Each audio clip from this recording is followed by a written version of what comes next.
សកេកាមេ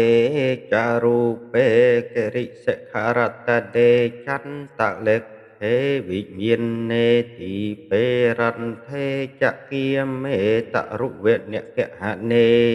គេហវត្ថមហេខេតេភូមិចាយន្តុទេវិជាលថលវិសមេយខកុនថបពនាគាតិថន្តាសន្តិគេយ៉ាងមុនិវរវចនੰសាធវោមេសុនន្តោទេវតាទាំងឡាយដែលស្ថិតនៅក្នុងឋានសួគ៌ដែលជាកាមភពនិងរូបភពក្តីភូមិទេវតាទាំងឡាយដែលស្ថិតនៅក្នុងទឹមវិមានគឺលើកំពូលភ្នំឬភ្នំដែលដាច់ក្តីអីដអាកាសក្តីនៅនាកោះនិងដែននិងស្រុកដីនៅនាដើមប្រឹងសានិងព្រៃញៀតស្បាត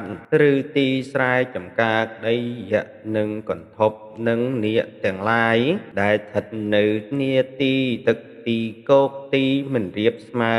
ដែលនៅក្នុងទីចិត្តនេះក្តីសូមអញ្ជើញមកប្រជុំគ្នាក្នុងទីនេះ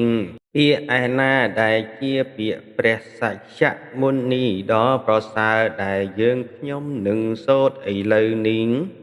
លោកអ្នកសប្បុរសទាំងឡាយចូលស្ដាប់នៅពាក្យនោះអំពីសំណាក់នៃខ្ញុំដោយគោរព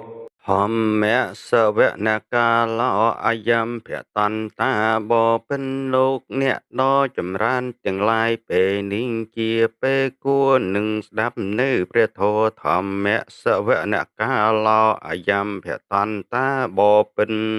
លោកអ្នកដ៏ចម្រើនទាំងឡាយពេលនេះជាពេលគួរនឹងស្ដាប់នៅព្រះធម៌ធម្មសវនកាឡោអយំភតន្តាបពិនលោកអ្នកដ៏ចម្រើនទាំងឡាយពេលនេះជាពេលគួរនឹងស្ដាប់នៅ